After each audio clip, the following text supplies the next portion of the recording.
from Yosef ben Yakov, Yosef the son of Yakov, to Yosef Hatzadik, which means Yosef the righteous.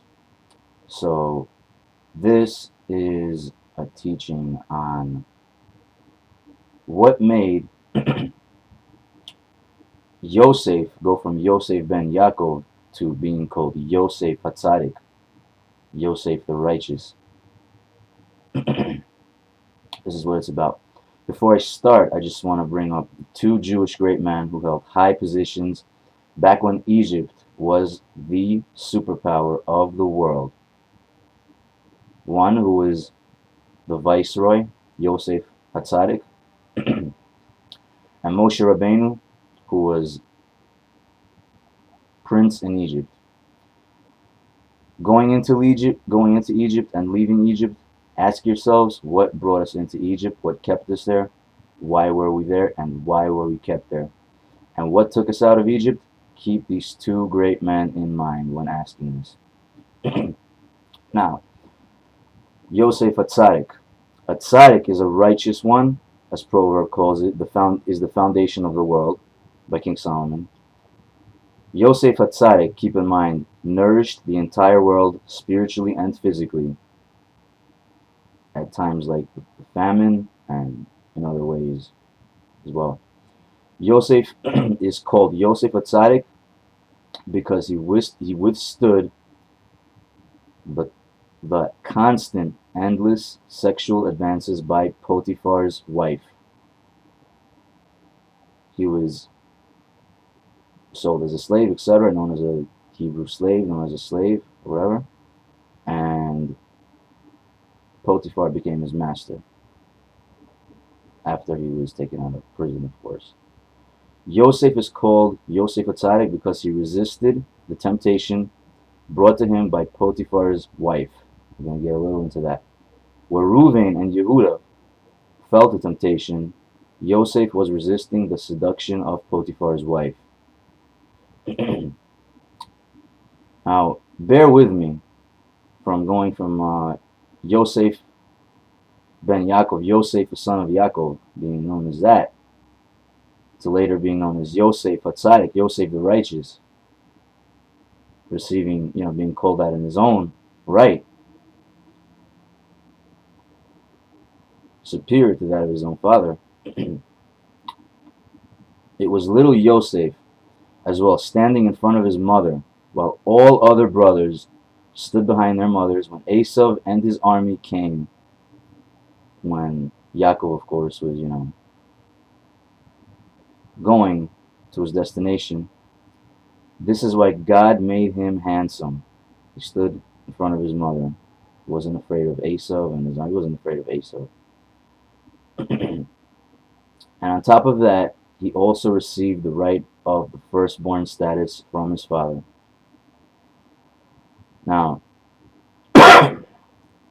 keep in mind this. Look at all the names in the Torah as far as calling goes, or titles, or whatever calling goes. Rachel Imenu, which means Rachel our mother.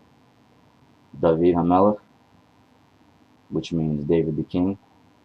Moshe Rabbeinu means Moshe our teacher, etc., etc., etc., etc. Then there's Yosef Hatzadik, which means Yosef the righteous. What a title, huh? And after all these things the brothers did to get Yosef killed, from snakes to whatever they tried, etc., etc., they still didn't get the point and sold him as a slave.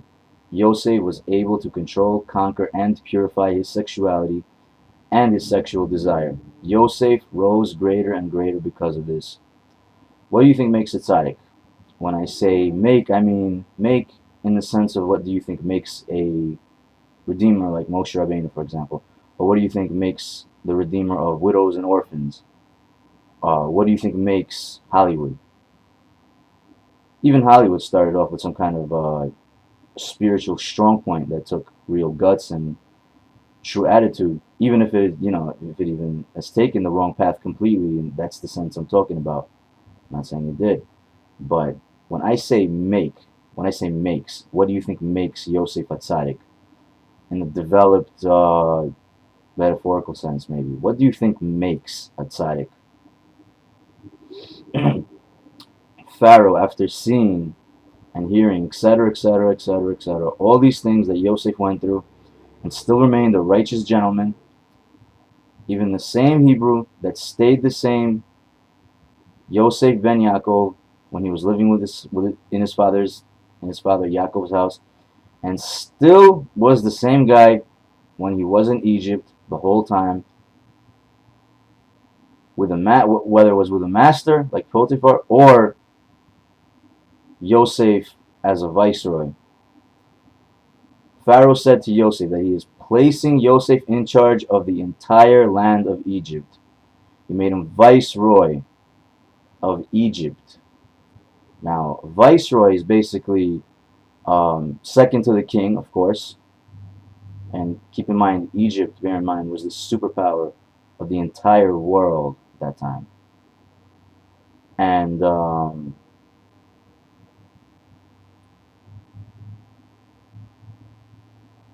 Pharaoh made Yosef viceroy, which meant, as far as Yosef goes, everything that the king has, every kind of power that the king has, except for the king's own personal use, maybe. But really, it's everything that the king has, everything that makes a king, except he's only titled as second to the king in command. So Yosef was second in command in Egypt. He was viceroy of Egypt. That's the daddy of all viceroys right there. He made Egypt prosper economically, all kinds of ways. People still take after Yosef's economic lessons to seek the what you can call spiritual fulfillment, or spiritual internal lessons, by reading about the famine and stuff, just to learn lessons from the economy. Because once again, you always learn a new lesson when you learn the Torah anyway. So, alright. From the intellect into the emotions, she tried to take advantage of Yosef's kindness and tried to end his righteousness inside, knowing this decision could make him go off 100% if he really decided to sleep with her, and she really gave it 100% to finally make him commit adultery, which would lead him to sins endlessly. In the sense, would lead him to doing many things due to the fact that it was all or nothing, and that area was basically like his test. So that area right there meant everything to him. Maybe not to others, but that would have made him become a very, very wicked person had he done this. Would have caused him to take many other tests, and would have led to a lot of bad things, especially when he was all alone in Egypt, known as a Hebrew slave, whether they believed him or not, or whatever, whether he kept saying it or not, or whatever. So all the odds are against this man, Yosef. So basically, she wanted to basically cause him to stray from his entire lifestyle and finally sleep with her, committing adultery after all of his efforts of making himself a tzaddik to the heights he reached. Keep in mind, and he did not commit adultery with her. Did this test not mean everything, or the opposite to him, all that he stood for, all that she was as well aiming to to make come to an end, basically? Potiphar's wife, she put him through hell, and on top of that tried to end him spiritually. She basically tried to put the nail in the coffin for Yosef spiritually. After the stalking time and sexual harassment time, Yosef fixed spiritually in the sense of this because of his actions, and this test led it to the very height of what was of what this was. So it became basically easier for men to know what to do internally, due to the fact of Yosef doing it all the hard way first, the right way as well, mind you. So when you have somebody doing something like that, really beating the odds of something that back in Egypt was unheard of. He did it. I mean, I'm sure it became easier, if not, much easier to withstand tests like these. So he really released something, groundbreaking or barrier breaking into the spiritual atmosphere of men, especially, as well as just with the display of the defeat of women in this way, especially, which is something that could make their mastery pretty quick, as far as evil goes. So this was the man that did it. It was heard of. Yosef curved and rectified these things and did it over and over again. They created a pattern and made it easier and easier each time, given the same standards. So this is a little lesson. You're getting the same test, you're mastering it more and more. You shouldn't quit while you're at it. Test from God, or the test from God. So he kept doing it. He kept doing this, which once again kept breaking, barriers, beating the odds constantly in different spiritual ways. Even if he did it, in other ways, this kept, either whether his test got harder on a different level maybe, but he kept on passing this test. And this was not easy, especially back at that time when Egypt was known as a center of immorality, really, of sexual immorality, especially immorality, honestly, in general, really. Coming to idol worship and sexual immorality in general, I mean sexual especially, really, at that time. So he kept passing this test, each time, in different ways or whatever. This paved the way spiritually for other people to pass it according to their own ways, whether you want to help them or not, because he already did it. When somebody breaks through barriers or, makes history the right way, it becomes known and felt on the inside. I mean, nobody could take the credit of that individual when he finishes doing it the right way, 100%. So this is the man that made this easier for people in the future, for men in the future. He really made a mark as far, or set the standards, I should say, for all men in the future to live up to. And what the standard is as far as, manliness. You want to know what manliness is as far as, temptation and everything else. I mean, you want to know what manliness is. I mean, look at Yosef Hatzadik. Yosef Hatzadik, that was a real tzaddik. Absolutely. So he basically paved the way, not just for himself to be bigger in the future, but for people in the future as well, especially overcoming temptations like this. This is what Yosef did for all mankind by rectifying his private part, literally, and purified it with all of these disciplines spiritually to temptation. He became Yosef Hatzadik. Yosef Hatzadik withstood temptation because of the vision of his father before his eyes. Yosef became viceroy of Egypt. Second only to the king is a viceroy. Egypt was the world's superpower at that time, once again. What made Yosef go from Yosef ben Yakov, Yosef the son of Yakov, to being called Yosef Hatzadik? He earned Yosef Hatzadik, which means, in translation, Yosef the righteous one. Yosef Hatzadik means Yosef the righteous one. Yosef Hatzadik is the model of what tzaddik is and is all about. After withstanding Potiphar's wife to the final second, Yosef was called Yosef Hatzadik. Yosef truly was the prototypical display to the entire world in his time and to all of mankind. Since then, to what a tzaddik is like and is supposed to be. He truly set the standard and is the example of what tzaddik is. Yosef was the nature boy of tzaddik.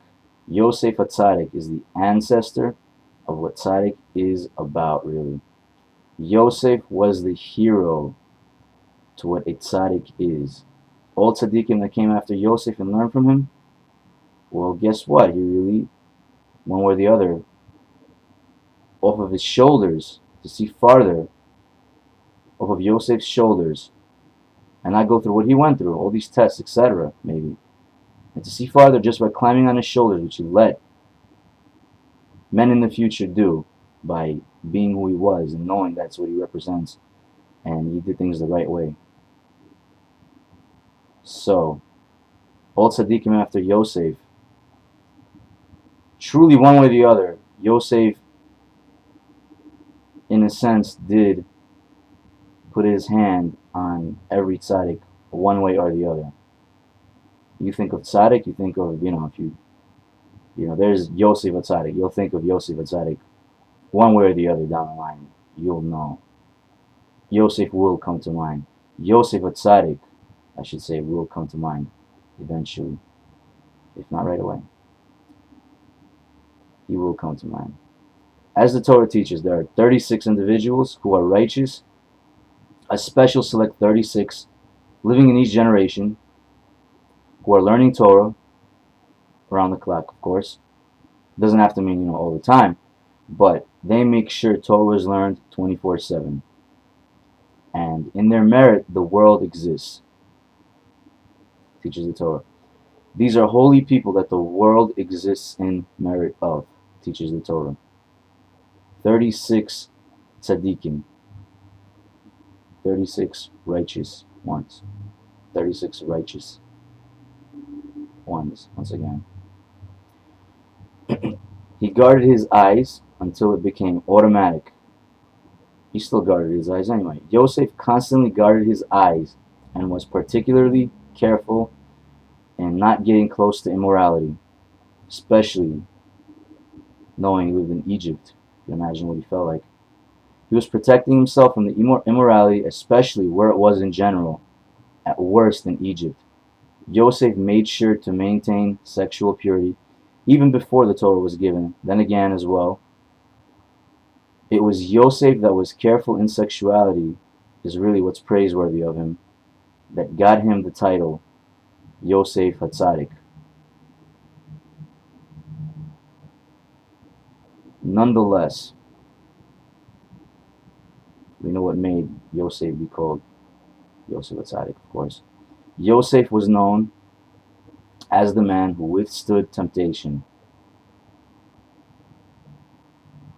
How did he get his success, especially towards his title of Hatzadik? He withstood temptation. He gained mastery in withstanding temptation.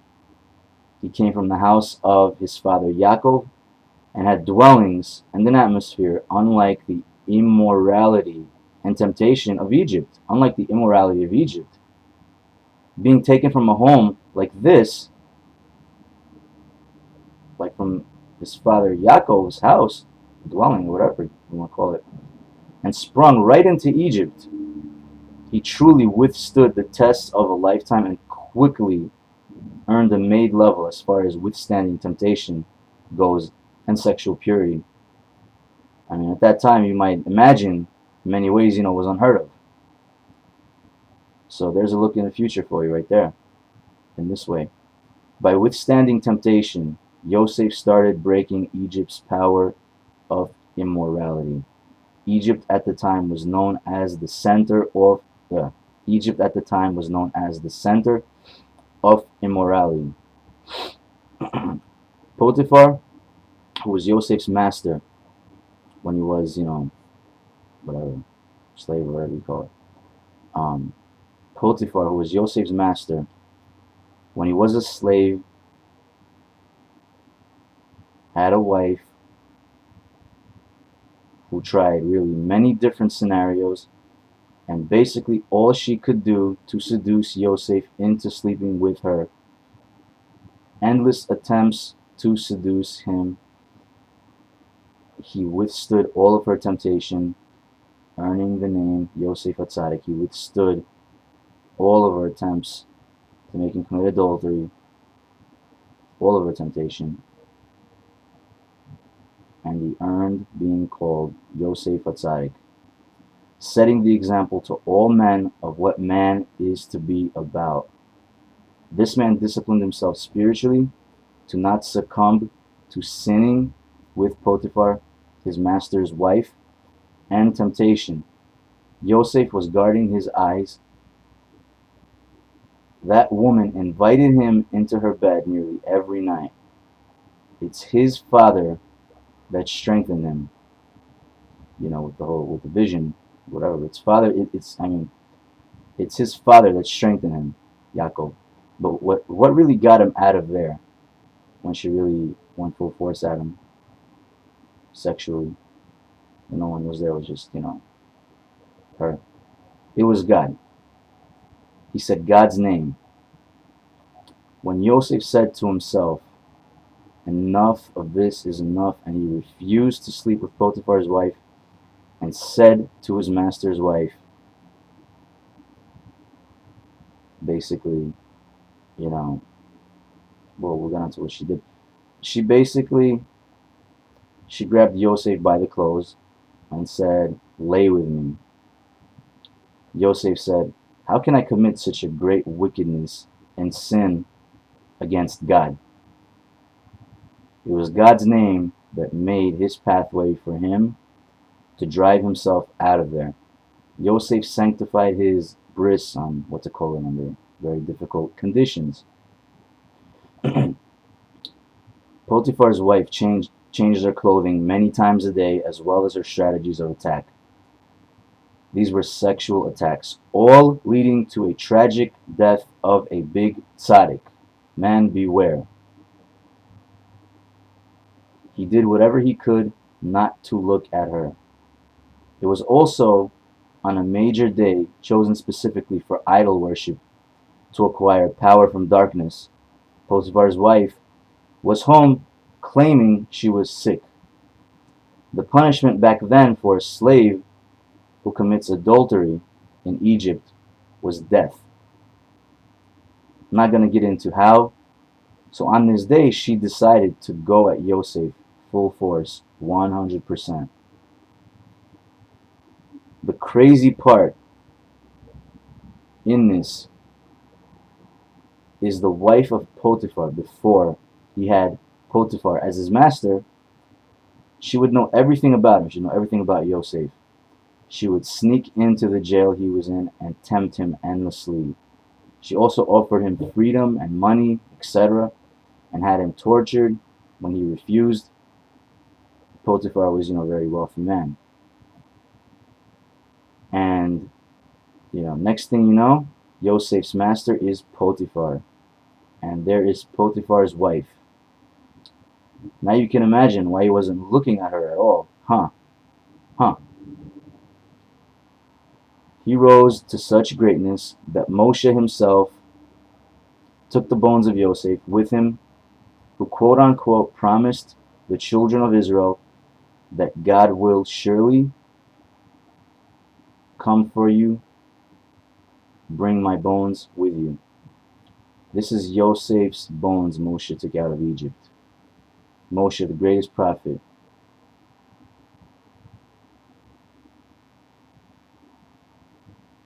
Moshe, the Redeemer, at that time, took Yosef's bones out of Egypt.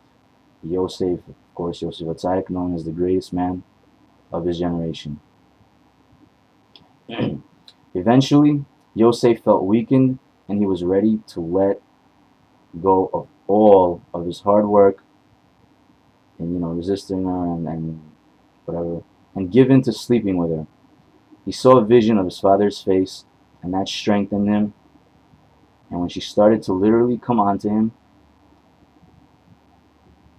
what did he do? He ran and got out of there.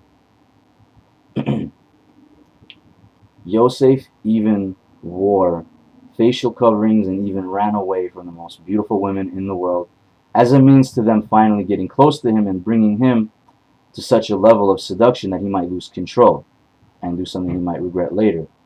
So this is why he did these things. He might regret this stuff later on, so he prepared for the tests before he had them. Is also, by the way, a way to discipline one's spirituality to resisting temptation, anticipating the future. Yosef became viceroy of Egypt, not named viceroy to Pharaoh exactly, but viceroy to Egypt. Egypt themselves appointed him as a viceroy. They all agreed afterwards too. That was what, that was Yosef's demand. Not getting into how I know that, of course, but so Yosef at that time has now become viceroy of Egypt, the world superpower at that time. So that's everything the king has, as well as at his disposal, etc. Once again, all the rights of the king. The only difference of viceroy is second in command to the king. Viceroy, just the title. So it's like the king exactly, really, so to speak. Really, for him, yes. But just the viceroy is second in command, the title. Yosef became viceroy of Egypt. As it's written, the daughters of Egypt used to climb up to gaze at his face. He was so handsome, they climbed from any place best to get a glimpse of his beauty. God was with Yosef and became a successful man in his master's house. So keep in mind, we're going from Yosef, who was known as Yosef ben Yakov, Yosef the son of Yakov, to Yosef Hatzadik. Compare now. The hate and jealousy he overcame from other people and kept his hope up in making it, with his will to succeed, of course, to the top of the world. Once again, he kept his hope up in making it, with his will to succeed to the top of the world, is what paved the way for all Jews to follow the same example, because he had done it the right way. He had it done, and it's easier to do something after someone else has already did it. Once again, despite all of this, Yosef stayed positive. Adversity turned into opportunity for Yosef Hatzadik.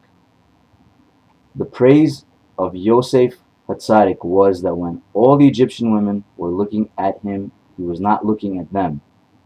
He guarded his eyes. Therefore, he was protected from the evil eye.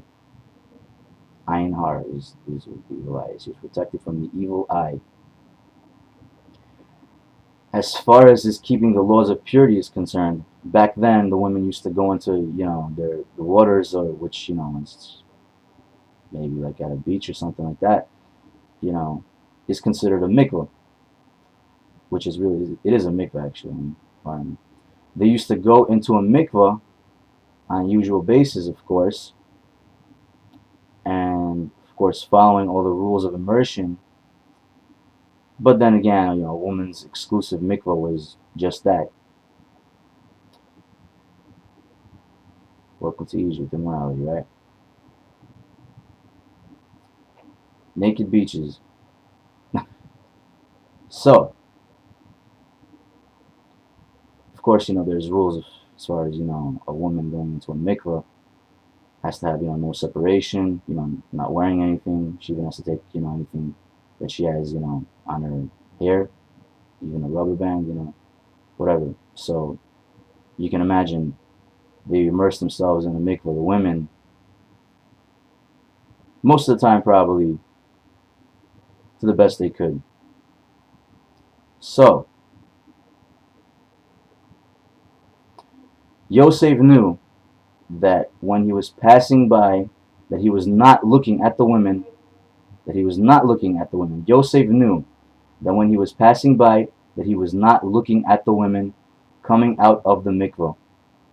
So he was confident at just this, that the evil eye couldn't affect him. So menstrual impurity wasn't a big problem for Yosef to make sure, as far as, following the Torah before it was actually given.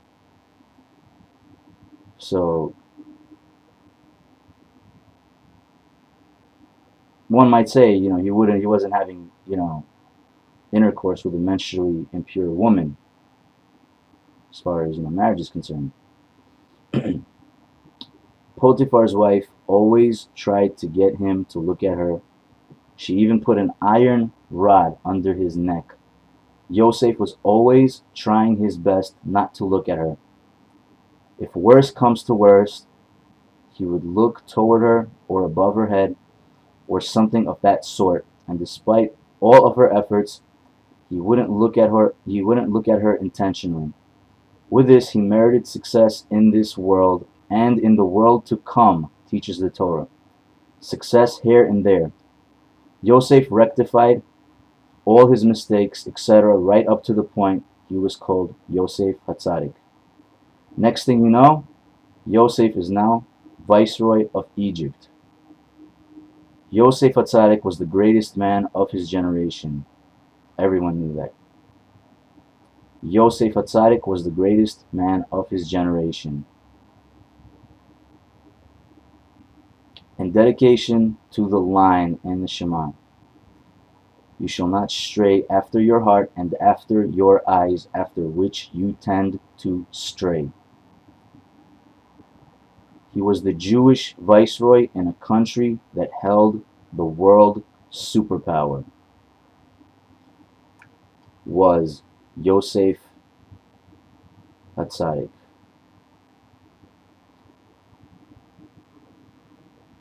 Yosef Hatzadik in Egypt. The same person when he left his father's house, and still the same person as Viceroy, still the same person as Yosef Hatzadik.